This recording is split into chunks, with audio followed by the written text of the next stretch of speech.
Hi friends, this is Shabul Hussain Lashkar. अब चलिए आज हम लोग एक टॉपिक स्टार्ट करने जा रहे हैं जिसका नाम है नॉट फॉर प्रॉफिट ऑर्गेनाइजेशन।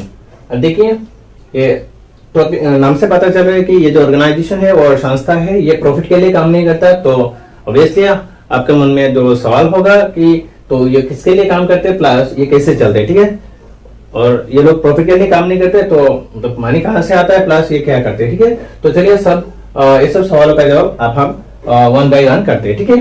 तो फर्स्ट देखिए इसका मीनिंग एंड कॉन्सेप्ट, इसके बारे में देखेंगे। अगर क्वेश्चन ऐसा है what is not for profit organisation, तो हम लोग लिखेंगे जैसे the organisation which are set up not for earning profit but for providing services, ठीक है। जो ऑर्गेनाइजेशन स्टार्ट किया जा रहा है जो प्रॉफिट अर्न करने के लिए नहीं है, रादर सर्विस प्रोवाइड करने। ये जो नॉट फॉर प्रॉफिट ऑर्गेनाइजेशन, ये ऑर्गेनाइजेशन बेसिक मकसद ये नहीं है कि प्रॉफिट अर्न करना, रादर इन लोगों का मकसद क्या है जो सर्विस प्रोवाइड करना हो सकता है मेंबर को और सोसाइटी को सर्विस प्रोवाइड करने के लिए ऐसा ऑर्गेनाइजेशन हम मतलब ओपन किया जाता है, ठीक है।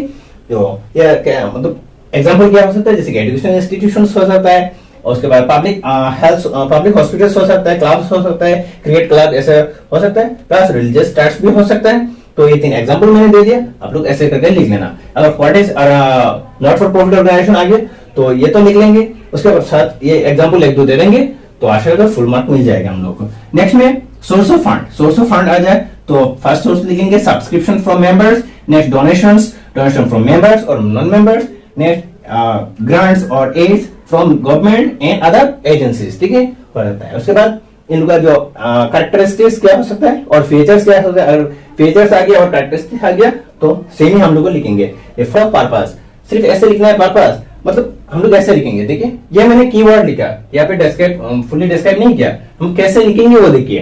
पर्पसेस, ये तो हेडिंग दे देंगे ऐसे, पर्पस हो गया। अब इसको कैसे लिखेंगे, the main purpose of not for profit organisation is to render services to its members और सोसाइटी, ऐसे करके लिख लेंगे, हो जाएगा, ठीक है। नेक्स्ट एंटिटी, इसको कैसे लिखेंगे, the NPO is a legal and separate entity separate from its members और प्रोमोटर, ऐसे करके लिख लेंगे। नेक्स्ट जो management, the NPO is managed by a group of persons called managing committee और ट्रस्टीज, ठीक है, ऐसे करके लिख लेंगे। और source of fund, the main source of fund of NPO are, ऐसे करके लिख लेंगे, जैसे कि subscriptions, donations, aids, grants etcetera from government और अदर एजेंसी, ऐसे करके लिख लेंगे। तो ये ऑर्गेनाइजेशन को वॉलंटरीली हम लोग स्टार्ट करते हैं। The not for profit organisation is started by its members और मेंबर्स वॉलंटरीली, इसको वॉलंटरीली हम लोग स्टार्ट करते हैं, ऐसे करके लिख लेंगे। अब ये तो हो गया हम लोग को। अब देखिए ये बुक्स ऑफ अकाउंट्स जो मैनेज कर मेंटेन करते हैं वो ऑर्गेनाइजेशन प्रॉफिट मेकिंग हो, प्रॉफिट अर्निंग हो और नॉन ट्रेडिंग हो और नॉट फॉर प्रॉफिट अर्निंग हो, लेकिन अकाउंटिंग तो हर हाल में हम लोग को करना है, ठीक है। तो वो लोग कैश बुक प्रिपेयर करते हैं, क्लास में लेजर बनाते हैं, ठीक है। लेजर जो अकाउंट से इसका लेजर अकाउंट आप जैसे कि सैलरी हो सकता है, रेंट हो सकता है, तो स्पोर्ट्स मटेरियल हो सकते हैं, ऐसे करके वो लोग लेजर प्रिपेयर करते हैं, ठीक है। और maximally fund based accounting follow करते हैं, वो हम लोग बाद में अकाउंटिंग पार्ट में देखेंगे, ठीक है। तो books of account maintain by NPO not for profit organisation आ जाए तो हम लोग कहेंगे जो कैश बुक एंड लेजर्स, ठीक है, हो गया। अब फाइनेंशियल स्टेटमेंट्स, फाइनेंशियल स्टेटमेंट क्या बनाते हैं वो लोग प्रिपेयर करते हैं, जैसे financial statement, receipts and payment account and ये तो एक अकाउंट हो गया, ये हम लोग का प्रैक्टिकल है सिलेबस में, इसके बारे में हम लोग प्रैक्टिकल देखेंगे, ये तीनों प्रैक्टिकल है तो हम लोग देखेंगे नेक्स्ट क्लास से हम लोग इसके बारे में देखेंगे। तो फर्स्ट है रिसीट्स एंड पेमेंट अकाउंट, ठीक है, ये क्या होता है इसके बारे में डिस्क्रिप्शन बाद में पढ़ेंगे, पहले देख लेते हैं जो फाइनेंशियल अकाउंट्स मतलब इंक्लूड क्या क्या होता है, ठीक है। तो next income and expenditure account होता है एंड बैलेंस शीट होता है। ये बेसिकली ये 3 जो बुक्स ऑफ अकाउंट मतलब फाइनेंशियल स्टेटमेंट्स में ये तीनों इंक्लूड होता है। ये फाइनल अकाउंट, ठीक है, जैसे हम लोग ट्रेडिंग अकाउंट में फाइनल अकाउंट करते हैं ना, तो trading and profit and loss account, balance sheet ऐसे करते हैं। तो इन लोगों का मतलब प्रॉफिट एंड लॉस अकाउंट नहीं होता है और रिसीट्स एंड पेमेंट अकाउंट होता है, इनकम एंड एक्सपेंडिचर अकाउंट होता है एंड प्लस में हम लोग एक बैलेंस शीट बनाता है। नेक्स्ट जो इसका फाइनेंशियल स्टेटमेंट इंक्लूड होता है receipts and payment account, income and expenditure account and balance sheet. अब देखिए इन तीनों में बारे में हम लोग वन बाय वन देखते हैं। तो देखिए फ्रेंड्स, हम लोगों ने देखे थे कि नॉट फॉर प्रॉफिट ऑर्गेनाइजेशन का जो फाइनेंशियल स्टेटमेंट इसमें आता है, फर्स्ट आता है जो receipts and payment account, next आता है income and expenditure account and lastly balance sheet आता है, ठीक है। तो आज हम लोग मतलब अभी हम लोग देखेंगे इनका रिसीट्स एंड पेमेंट अकाउंट के बारे में। अब देखिए इसको हम लोग शॉर्ट फॉर्म में लिखेंगे जो RP अकाउंट्स। अब देखिए ये क्या है, इसके बारे में थोड़ा देख लेते हैं। इसके बाद इसका फॉर्मेट्स एंड जो ट्रिक है याद करने का वो भी हम लोग सीखेंगे। अब देखिए, it is a summary of cash including bank receipts and payment during an accounting period. ये देखिए, ये जो कैश एंड बैंक रिसीट्स का जो कैश एंड बैंक में जो जो जो चीज हम लोग रिसीट्स करते हैं एंड पेमेंट करते हैं, आइटम जो भी हो, सोर्स जो भी हो, हम लोग रिसीट्स करेंगे एंड पेमेंट करेंगे, वो कैश और इंक्लूडिंग बैंक में होगा। तो इसी चीज का सब हमारी ये अकाउंट में आ जाएगा। ठीक है, it starts with an opening cash and bank balances and ends with bank cash and bank balances. Receipts and payment, receipts are shown on the debit side and payments are shown in the credit side। अब देखिए यहाँ पे कहा गया ये जो ये summary है, किसका समरी है? कैश बुक का समरी है। मतलब कैश एंड बैंक का जितना भी ट्रांजैक्शन होगा जो नॉट फॉर प्रॉफिट ऑर्गेनाइजेशन का, वो कैश एंड बैंक में से होगा, तो वो सब हम लोग ये अकाउंट में लिख लेंगे। ठीक है, एंड ये स्टार्ट होता है ओपनिंग जो कैश एंड बैंक बैलेंस में, एक बैंक एंड कैश बैलेंस होता है जो ओपनिंग बैलेंस होता है, एंड एंड्स भी सिमिलरली होता है जो कैश एंड बैंक बैलेंस। और ऑल रिसीट्स हम लोग इसको ये अकाउंट को डेबिट साइड में शो करते हैं एंड ऑल पेमेंट्स हम लोग क्रेडिट साइड में शो करते हैं। ठीक है, जो अब इसके बाद हम लोग इसके फॉर्मेट देखेंगे, तो देखेंगे ये जो अकाउंट स्टार्ट होता है टू बैलेंस बीडी के, तो टू बैलेंस बीडी क्या आता है? कैश होता है एंड बैंक होता है। ठीक है, तो वही यहाँ पे कहा गया कि yes all receipts are payment, ये अकाउंट जो अकाउंटिंग ईयर में जो ड्यूरिंग एन अकाउंटिंग पीरियड में जितना भी कैश एंड बैंक में से ट्रांजैक्शन होगा, ये दिस अकाउंट में हम लोग रिकॉर्ड करेंगे। ठीक है, एज ए समरी हम लोग लिखेंगे। और ये स्टार्ट होगा opening cash and bank balance में एंड एंड भी होता है opening cash and bank balance में।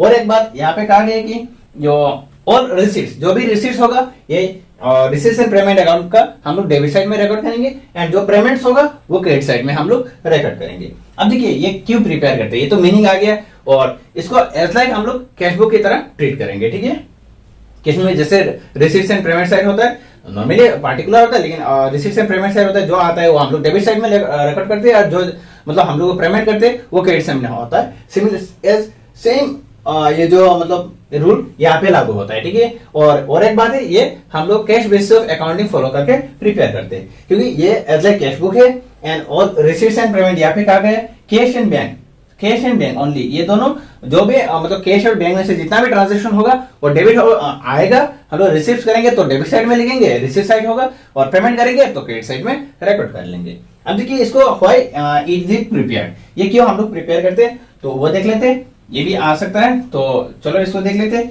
It is prepared in order to know the amount received and spend during an accounting period and to show the balance of cash in hand and at bank if any left at the end of the period। अब देखिए ये हम लोग क्यों prepare करते हैं, जो कितना मतलब हम लोग एक अकाउंटिंग ईयर में हम लोग जो कितना अमाउंट रिसीव हुआ एंड स्पेंड किया हम लोगों ने, वो कैश एंड बैंक में से। ठीक है, तो वो देखने के लिए हम लोग ये अकाउंट प्रिपेयर करते हैं, एंड इसके लिए प्रिपेयर करते हैं क्योंकि जो लास्ट में हम लोग का closing cash and bank balance रहा, इसको भी ये देखिए to show the balance of cash in hand and at bank if any left at the end of the period। ये भी दिखाने के लिए, ये भी शो करने के लिए हम लोग ये अकाउंट प्रिपेयर करते हैं। नॉर्मली ये फाइनेंशियल स्टेटमेंट का एक पार्ट होता है जो एनपीओ का। ठीक है, ये एक समरी है, किसका है? Cash receipts and cash payment का एक समरी है, एंड ये स्टार्ट होता है opening cash and bank balance में, एंड भी होता है same closing cash and bank balance से। ठीक है, एंड ऑल रिसीट्स हम लोग डेबिट साइड में शो करते हैं एंड ऑल पेमेंट्स हम लोग क्रेडिट साइड में शो करते हैं ऑफ दिस अकाउंट। बस इतना तो ये प्रिपेयर करते हैं जो ड्यूरिंग एन ईयर में कितना रिसीट्स हुआ एंड स्पेंड हुआ और रिसीट्स एंड पेमेंट हुआ वो जानने के लिए हम लोग, एंड ऑल्सो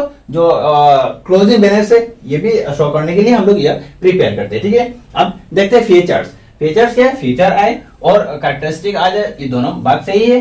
मतलब ये क्या है हम लोग देखते हैं। फर्स्ट फीचर्स और कैरेक्टरिस्टिक्स होगा नेचर। ठीक है, नेचर ये मतलब जो रिसीट्स एंड पेमेंट अकाउंट ये एक एसेट अकाउंट इन नेचर। ठीक है, हम लोग ऐसे लिखेंगे, receipts and payment account is an asset account in nature. बस इतना तो लिख लेना, क्योंकि एसेट क्यों है? क्योंकि यहाँ पे बैंक एंड कैश का जितना भी ट्रांजेक्शन होगा वो हम लोग रिकॉर्ड करेंगे, और ये दोनों तो एसेट है, तो इसलिए इसको एसेट अकाउंट हम लोग मानेंगे। जो बेसिस ऑफ अकाउंटिंग मतलब ये अकाउंटिंग, ये जो रिसीट्स एंड पेमेंट अकाउंट हम लोग प्रिपेयर करेंगे, बेसिस फॉलो करेंगे कैश बेसिस ऑफ अकाउंटिंग। ठीक है, और क्रेडिट में आउटस्टैंडिंग आइटम्स और क्रेडिट आइटम्स हम लोग नहीं रिकॉर्ड करेंगे, ओनली आया मतलब कैश और बैंक में से आया तो डेबिट साइड में रिकॉर्ड करेंगे, और कोई भी सोर्स हो मतलब आइटम्स जो भी हो मतलब गया माने कैश एंड बैंक में से गया तो हम लोग क्रेडिट साइड में रिकॉर्ड कर लेंगे।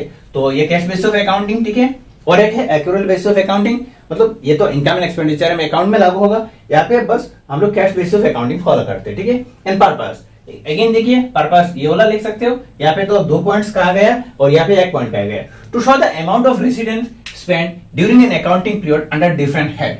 बस इतना तो कह दिया, हम लोग को वही शो करना है जो रिसीट्स हुआ, और स्पेंड भी कह सकते हैं और पेमेंट भी कह सकते हैं ड्यूरिंग इन अकाउंटिंग पीरियड में जो कैश एंड बैंक में से जितना भी ट्रांजैक्शन हुआ वो सब एज ए हेडवाइज हम लोग शो करने के लिए इसको प्रिपेयर करते हैं, ठीक है। बस इतना तक हम लोग का पर्पस है।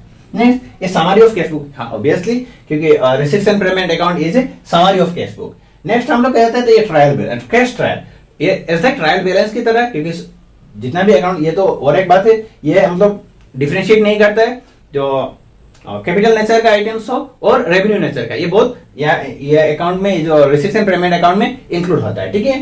तो इसीलिए इसको हम लोग ट्रायल बैलेंस तो नहीं कह सकते बट कैश ट्रायल कह सकते हैं। तो not a trial balance but merely A cash trial, इसको हम लोग कैश ट्रायल कह सकते हैं। अब देखिए इसको लिखेंगे कैसे, अब देखिए नेचर हम लोग को लिखना है, बस ऐसे लिख लेंगे, जो receipts and payment account is an asset account in nature, बस इतना तक लिख लेना। Next, basis, receipts and payment account follows cash basis of accounting, हो गया ये वाला। नेक्स्ट हम लोग पर्पस तो ऐसे लिख लेंगे, this account is prepared to show, मतलब दिस अकाउंट और receipt and payment account is prepared to show the amount receipt and spend during an accounting period after under different head, बस इतना तक लिख लेना, हो जाएगा।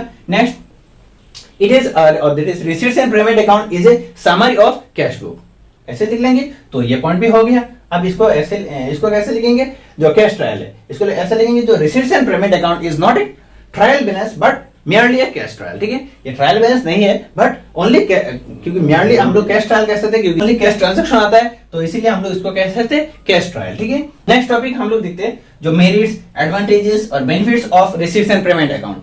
ये अकाउंट प्रिपेयर करने का हम लोग को बेनिफिट्स क्या क्या है वो देख लेते हैं। तो फर्स्ट है provides a summary of all cash including bank receipts and पे। अब देखिए ये अकाउंट में से हम लोगों को वही ये पता लग जाता है कि जितना भी मतलब रिसीट्स एंड पेमेंट किया हम लोगों ने अकाउंटिंग ईयर में, जो कैश और बैंक में से किया, ये सब मतलब एक ही अकाउंट में हम लोग को मिल जाता है, एक ही जगह में हम लोग मिल जाता है, तो इसीलिए इसको हम लोग मेरिट्स कह सकते हैं इसका। It help us to verify cash book, हाँ ये हम लोग को कैश बुक वेरीफाई करने में हेल्प करता है। कैसे, क्योंकि इसका जो ओपनिंग बैलेंस है, क्लोजिंग बैलेंस जो रिसीट्स एंड पेमेंट अकाउंट में आता है, वो तो कैश बुक का भी closing balance cash in hand और बैंक वही सेम होगा, जो बैलेंस सीडी होगा वही यहाँ पे भी शो करेगा, ठीक है। Cash in hand can be ascertain, देखिए कैश इन हैंड और एट बैंक भी हम लोग कह सकते हैं, जो क्लोजिंग मतलब कैश इन हैंड और कैश एट बैंक हम लोग इसको वेरीफाई कैलकुलेट कर सकते हैं। कोई भी एक मतलब 2 फिगर मिलेगा तो हम लोग कैलकुलेट नहीं कर सकते, वेरिएबल एक ही होगा तो हम लोग कर सकते हैं। जैसे कैश इन हैंड अगर नहीं मिला हम लोग तो ये रिसीट्स एंड पेमेंट अकाउंट में से हम लोग वो कैलकुलेट कर सकते हैं, और क्लोजिंग बैंक बैलेंस हम लोग को नहीं मिल रहे तो ये अकाउंट में से हम लोग ये तो by this account we can find out the closing cash in hand और at bank any one item, ठीक है। थ्योरी पार्ट का नेक्स्ट है जो मेरिट्स डिमेरिट्स, डिसएडवांटेज और limitations of receipts and payment account का। अब देखिए फर्स्ट जो लिमिटेशन है मोस्ट इंपोर्टेंट है, ये it ignores accrual basis of accounting. अब देखिए मतलब ये अकाउंट हम लोग कैश बेसिस ऑफ अकाउंटिंग, यहाँ पे हम लोग देखे थे जो कैश बेसिस ऑफ अकाउंटिंग हम लोग फॉलो करते हैं, ठीक है। जो मोस्ट एक्सेप्टेबल जो बेसिस है वो है एक्यूरल बेसिस ऑफ अकाउंटिंग, लेकिन ये अकाउंट ये जो रिसीट्स एंड पेमेंट अकाउंट में वो फॉलो नहीं होता है, तो इसीलिए ये हम लोग लिमिटेशन की कैटेगरी में हम लोग रख सकते हैं, ठीक है। नेक्स्ट है इट डज नॉट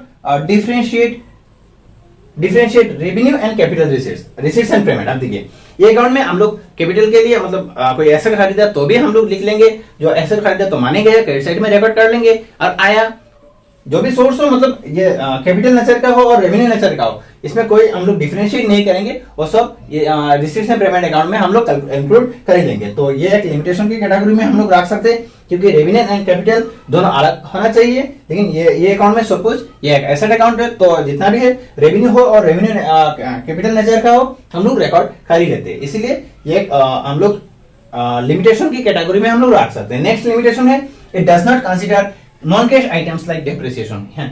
ये तो और एक बात है कि ये जो रिसीट्स एंड पेमेंट अकाउंट हम लोग प्रैक्टिकल पार्ट में देखेंगे, ये डेप्रिसिएशन नहीं इंक्लूड करते हैं और नॉन कैश जितना भी नॉन कैश ट्रांजेक्शन होगा, आइटम्स होगा, ये रिसीट्स एंड पेमेंट अकाउंट में हम लोग नहीं मतलब इंक्लूड नहीं करेंगे, वो इग्नोर करेंगे। जैसे कि हो सकता है डेप्रिसिएशन एक आ गया जो नॉन कैश ट्रांजेक्शन है और आउटस्टैंडिंग आइटम है, ये भी हम लोग नहीं रिकॉर्ड करेंगे।